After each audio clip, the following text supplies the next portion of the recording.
For a day at the tennis, either flag will do. They were all here for Andy Murray, the big draw at the Davis Cup. While it's the sport that really matters, he still represents Great Britain. It's now exactly a year since the Union rested on a knife edge, a time when big promises were made. A lot has changed in a year. The SNP now has far more members and they swept the board at the general election here in May.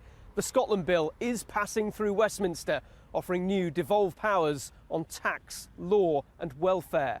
But still, Nicola Sturgeon says it doesn't go far enough. Starting her campaign for next year's Scottish elections, her threat to number 10 was pretty clear. What happens to support for independence in the months and the years to come will depend as much on what you do as it will on what we do. And right now, you are living on borrowed time.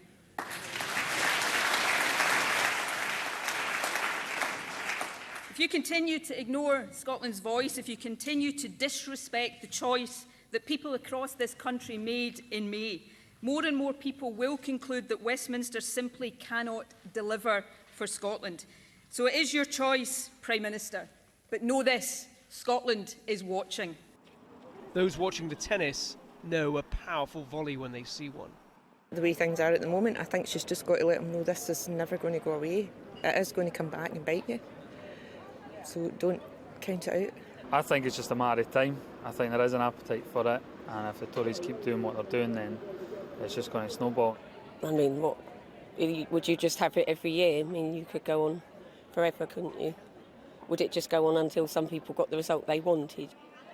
The argument will continue to go back and forth between Edinburgh and London. This referendum settled the issue, in the words of the former First Minister, for a lifetime, potentially a generation.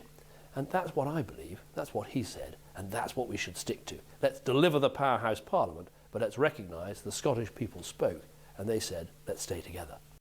In the tennis, Andy Murray was again the hero. A betting man would say he'd have retired from the sport by the time of any second referendum. But such is the pace of change in politics, you wouldn't rule it out. Tom Parmenter, Sky News, Glasgow.